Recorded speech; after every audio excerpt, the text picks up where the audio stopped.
Voilà. Donc Stéphane Taillard nous a rejoint. Alors Stéphane Taillard est enseignant-chercheur aux écoles de Saint-Cyr-Couët-Quidan. Il est spécialiste des questions de géopolitique, géostratégie et relations internationales. Et il est membre de la chaire cyberdéfense et cybersécurité Saint-Cyr Sogeti Thalès. Voilà, Stéphane, je vais mettre tes slides alors.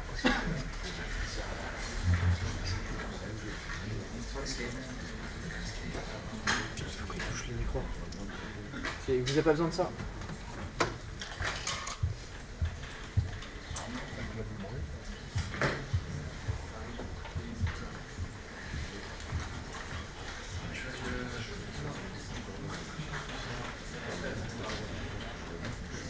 Je suis condamné à parler assis, ce que je déteste absolument. Voilà, si vous voulez mettre ça. Merci. Voilà, donc je suis arrivé en retard et les retardataires ayant toujours beaucoup de tort. Je m'excuse. Voilà, donc on arrive en fin d'après-midi et je suis désolé, mais je vais aborder un sujet qui sera un tout petit peu plus conceptuel. Alors je sais bien que c'est pas forcément ce que vous attendez pour le moment. Il y a aussi dans la salle un certain nombre de personnes qui ont l'habitude de m'entendre, j'allais dire presque au quotidien, donc je m'excuse par avance auprès d'elles, si je vais dire des choses que j'ai déjà eu l'occasion de dire en cours. Voilà, il faut savoir, pour bien comprendre ce dont je vais parler, que en ce moment je suis sur une recherche de longue durée depuis plusieurs années, à travers d'autres thèmes, notamment la cyber, sur les questions des stratégies défensives. On va voir que c'est quelque chose qui est extrêmement important. Alors avant de commencer, je vais partir du principe que tout le monde ici, intuitivement, comprend ce que veut dire défense active. Intuitivement, on voit bien, on est dans une posture défensive, c'est-à-dire qu'on ne cherche pas à renverser un ordre établi, on cherche à protéger ses acquis, mais on s'autorise éventuellement à le faire avec des moyens offensifs. Et j'insiste sur le terme de moyens. Sauf que, je suis désolé, mais c'est extrêmement peu clair d'un point de vue conceptuel, et donc du coup c'est absolument inutile si on veut bâtir une politique, une stratégie, ou mettre en place des procédures tactique. En revanche, je reconnais son utilité politique au terme de défense active.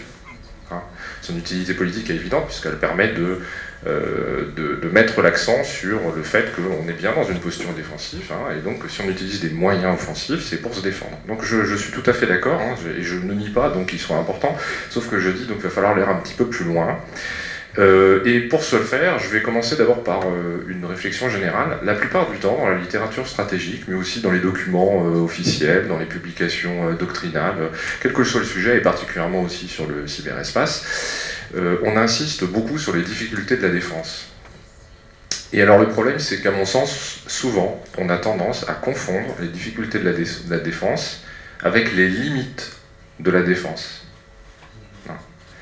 Or, ce que je vais essayer de m'attacher à faire maintenant, autant pour moi, c'est... Voilà. C'est, plutôt que de m'intéresser aux limites de la défense, d'essayer de montrer toute l'étendue de ce que la défense peut faire, d'abord de manière générale, en revenant à la base, Clausewitz. Alors je ne vais pas vous embêter trop longtemps avec Clausewitz, mais je vais dire 2-3 trucs quand même qui restent pour moi pertinents aujourd'hui, et y compris dans le domaine cyber, et ensuite je basculerai dans le domaine cyber. Dans un deuxième temps, je vous montrerai comment on peut envisager du coup les stratégies défensives dans le cyberespace. Alors, premier aspect, revenons aux bases. Clausewitz, livre écrit il y a pratiquement 2 siècles, mais qui encore aujourd'hui est considéré comme la base d'études de la guerre, et notamment d'un point de vue sociologique. Il y a énormément de choses qu'on peut en tirer. Que dit Clausewitz sur la défense? D'abord, il rappelle à tout le monde que la défense, d'un point de vue conceptuel, est composée de 3 choses. Le fait d'attendre, c'est pas moi qui prends l'initiative, du moins en apparence, parce que dès que je mets en place un dispositif défensif, je prends l'initiative, évidemment. J'attends l'attaque de l'adversaire de façon à la repousser. Donc c'est ce que Clausewitz appelle avoir un but négatif, c'est-à-dire que j'ai pas de but positif, mon seul objectif c'est d'empêcher que l'autre atteigne son objectif. Voilà. Et ce qui, dit-il, est le moins risqué et le plus sûr de succès. Deuxième chose que nous dit Clausewitz, et j'apprécie beaucoup cette phrase, Raymond Aron a beaucoup disserté sur cette expression de Clausewitz dans Penser la guerre, que je recommande à tout le monde, Il dit la défense n'est pas un bouclier direct. C'est-à-dire que très souvent, si on conçoit les limitations de la défense, si on a une vision négative et péjorative de la défense, et on va voir que ça a posé problème dans la mise en place des premières stratégies de défense dans le cyberespace, c'est parce qu'on s'imagine la défense sur le modèle du château. Au passage, d'ailleurs, on ne sait pas ce que c'est que le château, car le château n'est pas une défense périmétrique. C'est une défense aussi dans la profondeur, hein, et dans les deux sens, hein, vers l'arrière comme au-delà. Hein, voilà, parenthèse terminée. Donc ce n'est pas un bouclier direct, c'est pas une défense périmétrique. La défense, c'est une série de coups habiles qui sont portés à l'attaque de l'adversaire. Qu'est-ce qu'on retient de cette deuxième phrase? C'est que, du coup, dire défense active, c'est presque rajouter un mot de trop. Toute défense est par définition active. La différence, c'est est-ce que dans la partie active, hein, dans la série de coups qu'on va porter à l'adversaire, il y a effectivement l'utilisation de certains moyens offensifs, à quel moment on les utilise. Alors là aussi, je fais une autre parenthèse historique pour comprendre Clausewitz. Beaucoup de ses lecteurs ultérieurs, et encore beaucoup de gens aujourd'hui, croient que Clausewitz est un admirateur de Napoléon. Non, Clausewitz admire Napoléon en tant que tacticien. Mais Clausewitz émet un jugement qui est relativement juste sur Napoléon, c'est que c'est un très mauvais stratège. Pourquoi ? Parce que Napoléon, ils font des guerres qui l'entraînent à des guerres sans fin.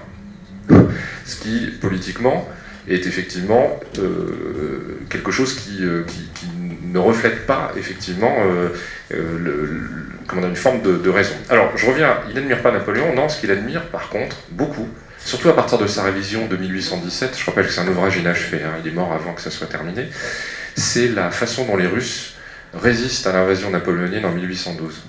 Et pour ça, je reviens à ce que je disais tout à l'heure, cette phrase nous dit qu'en fait, toute défense est active. La seule question que j'ai à me poser, c'est à quel moment je mets en place les fameux éléments perturbateurs qui vont me permettre, par des coups habiles, de repousser l'attaque ennemie. Est-ce que c'est avant qu'il pénètre sur ma frontière? Est-ce que c'est au moment où il pénètre sur ma frontière? Est-ce que c'est au moment où il arrive sur l'objectif? Ou est-ce que je recule, au contraire, qu'ont fait les Russes en 1812? Je rappelle que ça leur a bien marché, enfin ça a bien marché pour eux. Troisième élément, vous avez vu, j'ai traité rapidement Clausewitz, hein, troisième élément, Clausewitz nous rappelle que souvent, et c'est important dans le cyber, j'en reviendrai tout de suite après, souvent on considère que l'attaquant a l'avantage parce qu'à partir du moment où il peut surprendre le défenseur. Or, il dit une chose qui est pratiquement vraie dans tous les cas, et qui est peut-être même vraie de façon inhérente dans le cyberespace, c'est que l'attaque surprise, elle réussit en fonction des erreurs du défenseur. Là, il enfonce une porte ouverte. Hein. Il enfonce une porte ouverte. Quand on y réfléchit, c'est vrai dans tous les domaines. Hein. Là, une attaque ne réussit, surprise, que si le défenseur commet des erreurs. Alors ces erreurs peuvent être dans son dispositif, ça peut être des vulnérabilités, ça peut être des biais cognitifs, ça peut être des problèmes bureaucratiques. Je ne reviendrai pas par exemple sur tout ce qui a été écrit sur les attaques du 13 novembre à Paris, mais il y a un certain nombre d'erreurs qui ont été commises. Alors le problème d'erreur, c'est qu'évidemment tout de suite on va pointer du doigt des responsabilités. Très bien. Alors, si on se classe, mais je vais quand même dire ce que j'ai à dire. Je ne suis pas venu pour me limiter. Non, mais t'inquiète pas. J'en viens maintenant au cyberespace. Si on transfère tout ça dans le cyberespace, effectivement, on se rend compte d'une chose, c'est que très longtemps, et notamment dans la première littérature sur le cyberespace, on a pris prétexte du fait que le cyberespace est par essence noué de vulnérabilité un petit peu partout, hein, comme disait Martin Nibicki, il n'y a pas d'entrée forcée dans le cyberespace, pour faire une analogie par exemple avec l'arme atomique. Hein. L'arme atomique, je rappelle, on disait au départ que c'était une arme contre laquelle on ne pouvait pas se défendre. Moyennant quoi, on a justement trouvé une stratégie défensive contre l'arme atomique. Il y a une analogie qui est fausse, c'est le fait qu'on ne peut pas se défendre contre une cyberattaque. Et il y a une analogie du coup qui serait un peu plus vraie, c'est que du coup il y a peut-être une autre manière de réfléchir à se défendre contre les cyberattaques. Et ça m'amène donc à mon point suivant, qui est que du coup, dans la grande discussion de savoir si le cyberespace est plutôt un domaine offense dominant, c'est-à-dire dans lequel l'attaquant a l'avantage par définition, ou s'il est defense dominant, c'est-à-dire où le défenseur a l'avantage, en réalité il faudrait dire qu'il y a deux cyberespaces, et que ça va dépendre de quoi? De la complexité du système attaqué, plus il est complexe, plus ce sera difficile, et de l'enjeu que représente le système attaqué pour le défenseur. voyez, donc il ne faut pas simplement se dire que techniquement on peut attaquer, ou qu'on peut avoir, ça peut être la manière la plus simple de paralyser un adversaire. Il faut se demander si ça va être difficile, et si effectivement ça a un intérêt, par exemple en termes de réponse de la part du défenseur, de la victime. Hein, voilà. Donc il y aurait deux cyberespaces. En dessous de ce seuil de difficulté ou d'enjeu, effectivement, c'est offense dominante, l'attaque à l'avantage, et au-dessus c'est defense dominante. Je vais essayer de ne pas me tromper pour ne pas perdre de temps. Gagner. Alors donc à partir de là, j'essaye de vous dire qu'il faut donc envisager une approche beaucoup plus large de ce que sont les stratégies défensives dans le cyberespace. Et traditionnellement, les stratégies défensives, on estime qu'il y en a trois, alors elles sont souvent en combinaison. Hein. La première, c'est qu'évidemment, on peut se défendre en prévenant l'attaque adverse, hein, évidemment. Alors, je n'ai pas le temps d'en parler, il y a peut-être un certain nombre de choses qui se mettent en place dans le cyberespace aujourd'hui, notamment en Treta. Hein. J'insiste que tout ce que je dis est surtout valable en Treta, même si on pourrait peut-être, sur certains points, le rapporter donc aux acteurs non étatiques. Donc prévenir et désarmer son adversaire, hein, donc ça peut être par des traités, hein, c'est pas forcément la guerre préventive. La dissuasion, alors please, quand on parle de la dissuasion dans le cyberespace, oublions notre bon vieux tropisme, surtout en France, qui consiste à n'envisager la dissuasion que sous l'angle de la dissuasion nucléaire. Je rappelle que la dissuasion nucléaire elle a une particularité, c'est qu'elle est absolue. C'est-à-dire que si elle échoue, c'est mort pour tout le monde. La particularité de la dissuasion conventionnelle ou de la dissuasion complexe, et on pourrait dire la même chose par rapport à une attaque terroriste, ce serait la même chose qu'une cyberattaque, c'est que le problème n'est pas qu'elle doit absolument fonctionner, de manière absolue. Le problème, c'est quelle est la contribution que la dissuasion peut apporter à la marge, à la sécurité et à la défense. Donc on ne peut plus fonder aujourd'hui des stratégies défensives sur la dissuasion uniquement. Et si on le fait dans le cyberespace, la dissuasion, et comme contre les attaques terroristes d'ailleurs, la dissuasion par interdiction reste la manière la plus rationnelle de le faire. Alors, le dernier élément des stratégies classiques, c'est bien sûr le fait de bloquer l'architecture de sécurité. Alors souvent, on a combiné les trois. Avec l'arme nucléaire, on a essayé de créer des systèmes de dissuasion pure.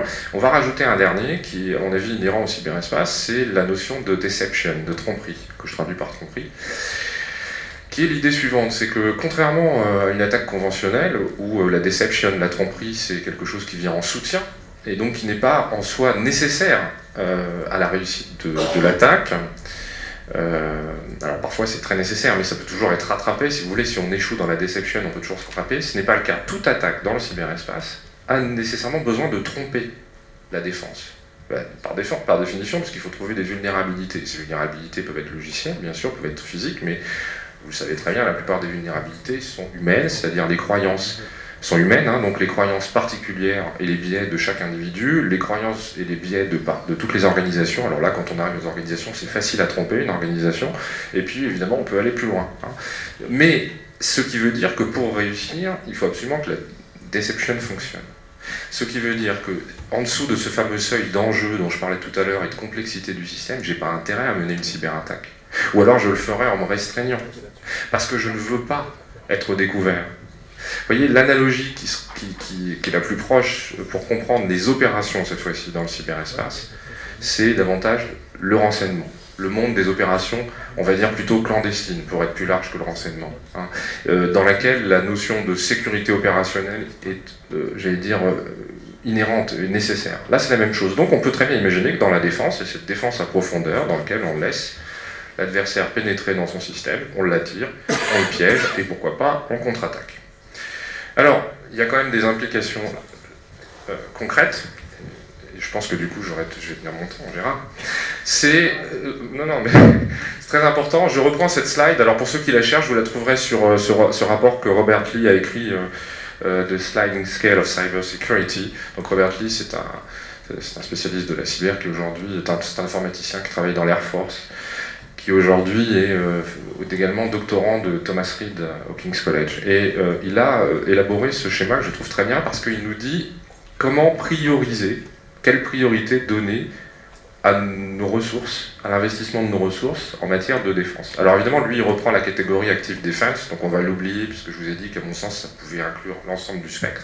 Et en gros, ce qui nous intéresse dans cette slide, c'est la chose suivante, c'est qu'il y a donc un continuum. La défense, c'est un continuum, on n'a pas un choix à faire entre je vais me barricader dans ma forteresse en espérant que personne rentre, ce qui est illusoire, ou je vais aller atomiser l'adversaire avant qu'il m'attaque. Ce qui est, comme disait Bismarck, des guerres préventives, hein, il disait que c'était un suicide qui était voulu par un homme déjà mort. Hein. Voilà ce que disait Bismarck des guerres préventives, c'est exactement la même chose. Donc en fait, on n'a pas à choisir entre les deux, on a tout un continuum sur lequel on peut travailler. Alors ce qu'il dit, c'est que le plus rentable j'entends, hein, en termes d'investissement, quel qu'il soit, financier, politique, humain, c'est d'investir d'abord sur la gauche, pour vous, hein, du spectre, hein, c'est-à-dire sur l'architecture. Le problème, c'est qu'aujourd'hui, il y a beaucoup d'architectures qui sont déjà construites et qui n'ont pas forcément été pensées dans les termes qui sont suffisants pour les menaces d'aujourd'hui. Hein. Mais disons que ce serait le plus intéressant. Et ensuite, on peut glisser. Plus on est capable d'investir sur la droite, plus ce sera facile, pardon, sur la gauche, pour vous, plus ce sera facile d'investir sur la droite. D'accord ? Voilà, donc c'était juste quelques mots. J'espère que voilà, je ne vous ai pas choqué ou perturbé ou quoi que ce soit. Je suis bien sûr tout à fait prêt à écouter vos questions puisque je pense que je suis arrivé au bout de mon temps. Voilà, merci Gérard, merci de votre attention.